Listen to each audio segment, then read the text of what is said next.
Au sommaire de ce Top Sport, pas de basket ce week-end au Rhenus, mais du hand avec l'équipe de France qui était présente hier après-midi. Foot, on fera un retour sur le remake de la finale de la Coupe de la Ligue. Et puis en volley, le championnat n'est pas fini pour les Mulhousiennes, mais elles sont déjà assurées d'être premières au classement de cette saison. Et ce soir, on accueille des floorballers. Alors, je ne dis pas de bêtises, je leur ai demandé. Julien Lindenau et Lucas Coquillet, vous êtes tous les deux du club de Sentinelles de Strasbourg. Bonsoir à tous les deux. Bonsoir. On va expliquer à nos téléspectateurs tout à l'heure ce que c'est que le floorball. Juste avant ça, Mathieu, on parle de football. Ça vous connaissez, un classique. Allez, très rapidement. Alors vous savez, on a droit à 30 secondes pour montrer les buts d'une journée de championnat. Il y en a eu 6 hier soir, c'est pas de bol. Marcus Thuram de la tête, il faut courir très vite. L'égalisation strasbourgeoise 2 petites minutes plus tard, le ballon dévié par Ludovic Ajor au 6 mètres. Un partout, c'est le score à la mi-temps. Guingamp toujours en début de seconde période avec qui reprend l'avantage par Lucado. L'égalisation strasbourgeoise à nouveau signée, ouvrez grand les yeux, de la frappe de Persic. Ça fait 2 partout. Le Racing qui va même prendre l'avantage sur ce centre de Gonçalves. La reprise d'Ajor, son 8e but en Ligue 1 cette saison, 3-2 pour le Racing. Mais Guingamp égalise en toute fin de match sur cette tête en 2 temps de Sorbonne. Le Racing qui ne bouge pas au classement, toujours 9e avec ses 44 points. Les Strasbourgeois qui enchaînent un 2e match à domicile cette semaine, réception de Montpellier samedi 20h à la Méno Marine. Je vous le disais tout à l'heure, l'équipe de France de handball qui était à Strasbourg ce week-end, au Rhenus hier après-midi exactement pour la 4e journée de qualification à l'Euro 2020. Les Bleus avaient perdu contre le Portugal au Portugal là-bas jeudi. Ils étaient donc au Rhenus hier pour la revanche. Regardez ces images. C'était un début de match où la France distance les Portugais de 4 buts en première période. Mais ils se font rattraper et ils n'ont plus qu'un but d'avance à la mi-temps, 16-15. Les Bleus peinent ensuite à creuser l'écart, mais ils haussent leur agressivité en fin de match. Et c'est grâce à Nedim Remili notamment et leur gardien Vincent Gérard qui ont été très efficaces en fin de match et qu'ils remportent du coup cette rencontre de 9 buts, 33-24. Les Bleus qui sont médaillés de bronze des derniers mondiaux reprennent donc la tête de leur groupe et devraient se qualifier sans trop de problèmes pour l'Euro qui sera donc en 2020. Il leur reste encore 2 matchs pour se qualifier, ça se passera en juin, Mathieu. On va parler basket, classique qui joue ce soir en championnat contre Bourg-en-Bresse. On s'est penché nous sur le cas de Soufel-Weyerheim, le 3e club alsacien dans la hiérarchie, Pro A, Pro B. Ils sont en National 1, toujours leader du championnat. Ils font un quasi sans faute cette saison. La Pro B, la montée en Pro B du coup se rapproche à grands pas. Il reste 6 matchs.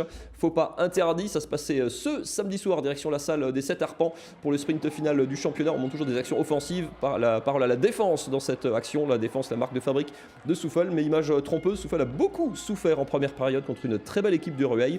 Ça joue plutôt bien, ça défend fort, ça joue vite surtout et ça a beaucoup d'adresse à 3 points. Il faut un festival d'Anthony Labanca, 15 points en première mi-temps et une flopée de paniers primés pour maintenir Soufel dans le flot et 2 petits points d'avance à la pause pour les Souffelois qui vont devoir cravacher en deuxième mi-temps. Il faudra tout le métier de la troupe de Stéphane Berlin pour faire le trou et enfin décrocher cette équipe de Rueil sur la fin du 3e quart-temps.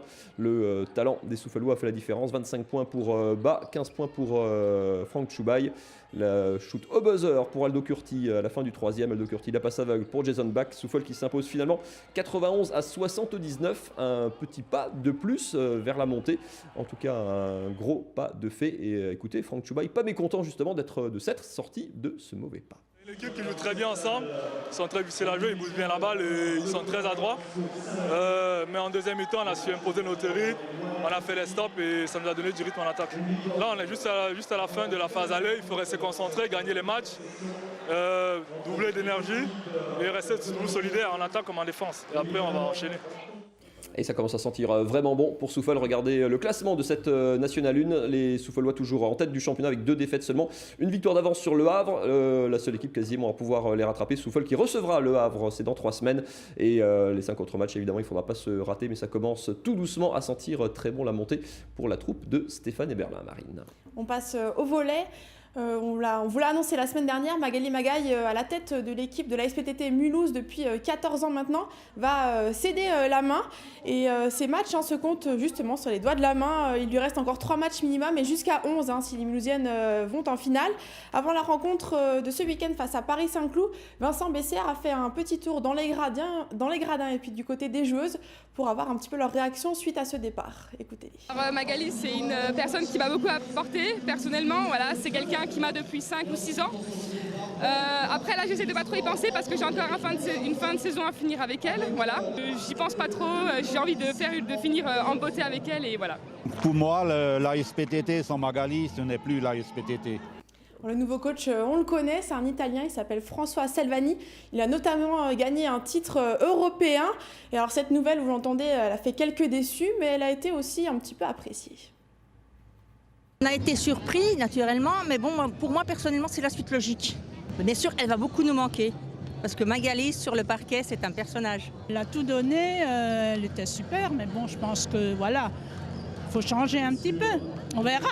Les équipes, au fur et à mesure, elles connaissent notre jeu. Et donc maintenant, avec un nouvel entraîneur, on espère que tout le jeu va changer et qu'on accède aux plus hautes marches européennes. Changement de coach ou pas, les supporters devraient toujours être nombreux au Palais des Sports. Il y en avait justement un supporter qui était très très jeune ce samedi. Regardez cette photo, il avait seulement 6 jours. Donc voilà, il y a de tout âge au Palais des Sports, Mathieu. De plus en plus jeune. On passe quand même au résumé du match. Ouais. Allez.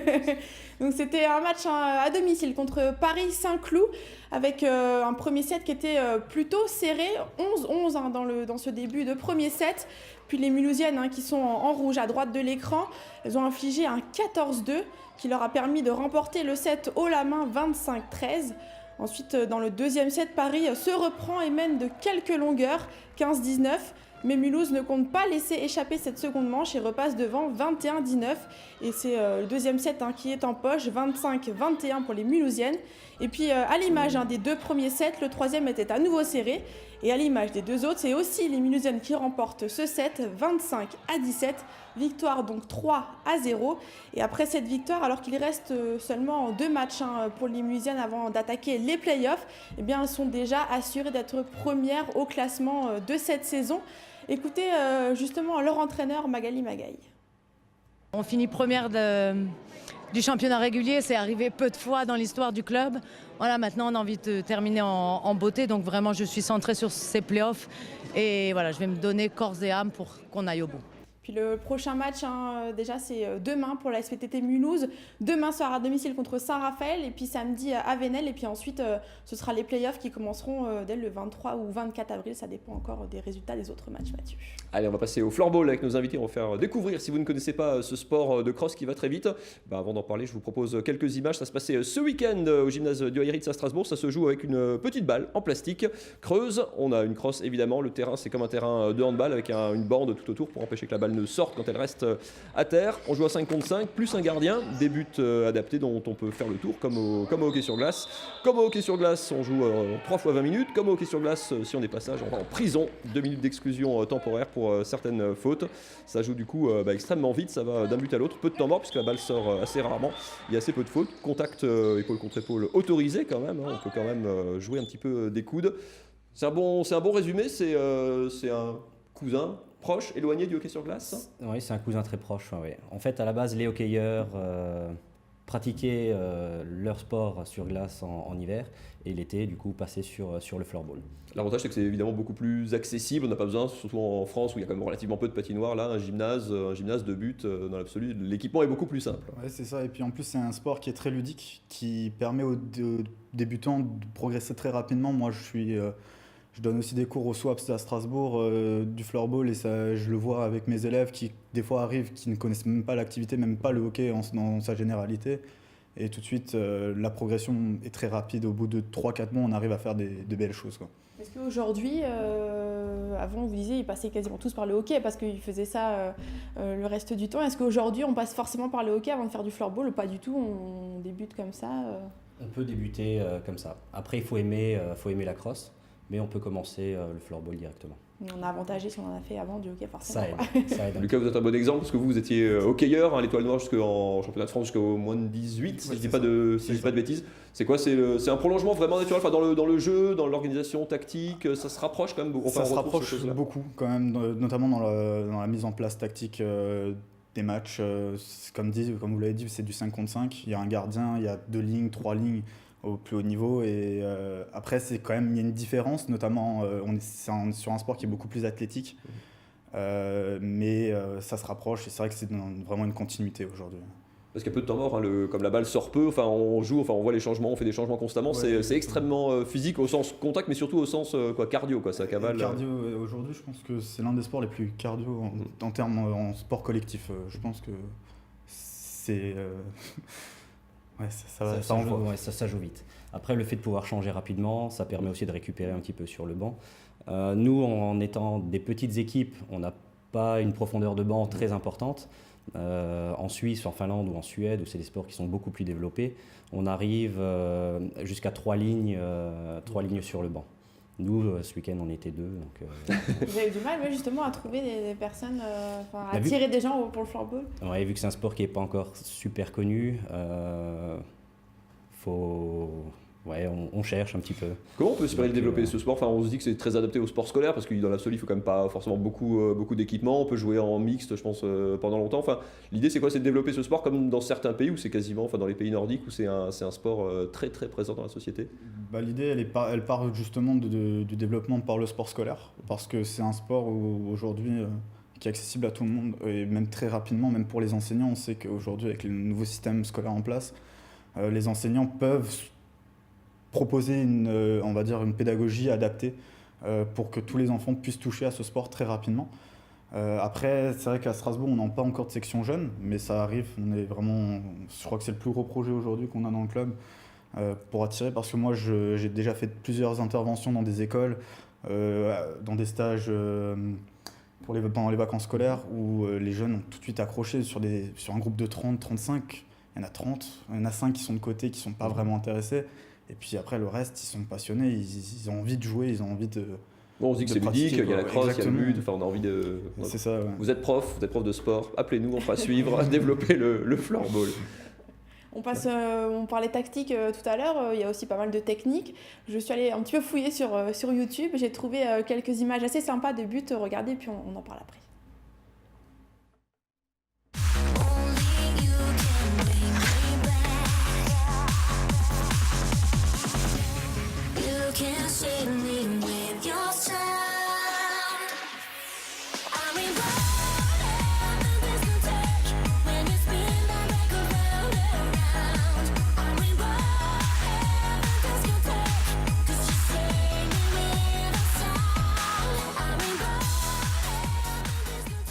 Choses qu'on peut voir faire en match, ça, ou c'est carrément pas autorisé? C'est presque tout, sauf monter la crosse au-dessus du genou, ce qui est considéré comme une faute.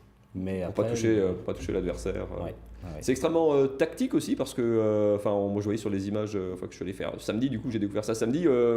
Il y a plein de passes qui sont quasiment à l'aveugle. Il y a des endroits du terrain où on sait qu'on va trouver un coéquipier, ou en tout cas il doit y avoir un coéquipier. Comme le terrain n'est pas très grand, mine de rien, à 10 dessus, il faut être les systèmes, les tactiques, ça doit être extrêmement précis, extrêmement cadré. On y travaille le mardi. Lucas justement nous prépare les entraînements. C'est des choses qu'on répète vraiment plusieurs fois pour nous les mardis soirs. Justement pour que sur le terrain ce soit le plus fluide possible et d'accéder rapidement aux cages.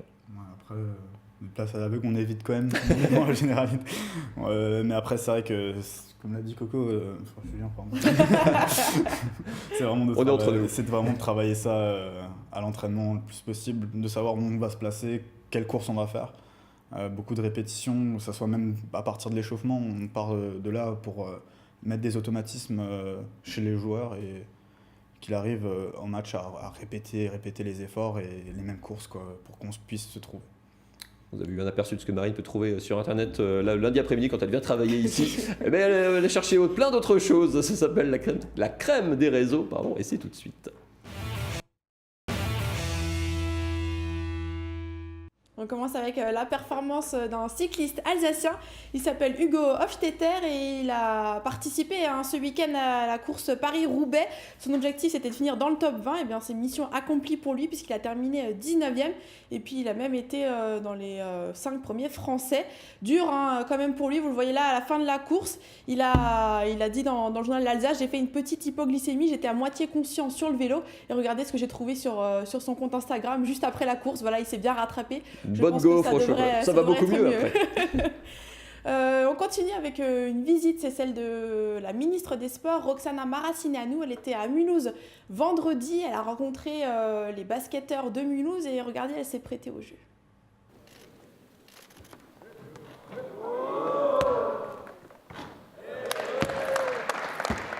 1 sur 2 au lancer franc. Bon, elle a un petit peu triché pour elle. Mais regardez son entourage qui n'était pas vraiment serein avant qu'elle tire. C'est toi qui m'as donné cette idée-là? C'était moi. Je suis pas sûre, hein, c'était son attaché. Enfin, en tout cas, c'était quelqu'un de son cercle proche qui a priori pas trop confiance en elle, quoi. Il faut avoir confiance. On continue avec du foot. Et ces images-là, regardez, c'est des photos aux couleurs du Racing. Ouais, ça met l'eau à la bouche et il y en a un voilà, qui n'a pas pu s'en empêcher de le toucher, un petit enfant. Voilà. Et puis, côté terrain, il y en a un qui s'amuse durant le match. C'est Dimitri Liénard, regardez.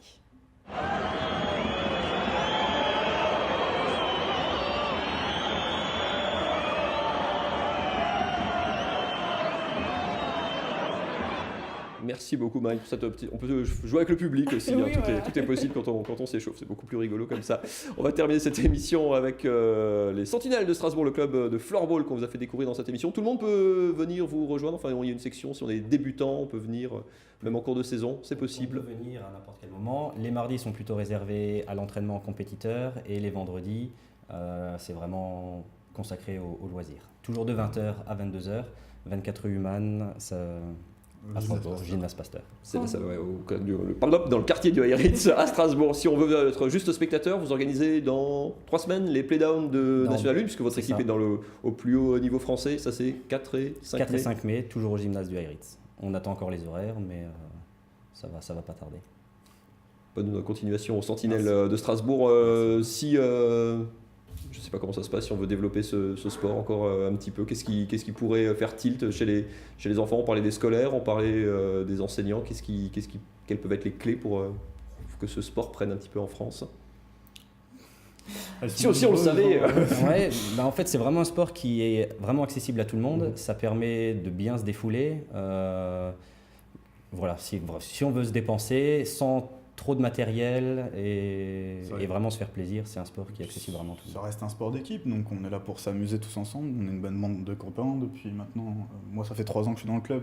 Le club est ouvert depuis presque 10 ans. Donc, c'est toujours le même noyau et puis ça tourne, l'ambiance reste bonne. On peut faire de la compétition, pas forcément à votre niveau, mais quand on débute et qu'on veut quand même faire de la compétition, c'est possible. Il y a différents championnats. Oui, d'ailleurs, nous, on a 2 équipes. On a donc l'équipe 1 qui joue au plus haut niveau français. On a une deuxième équipe qui joue au plus bas niveau français et qui a 8 matchs, je crois, seulement a joué que 8 matchs cette saison, mais ça permet d'avoir 8 matchs.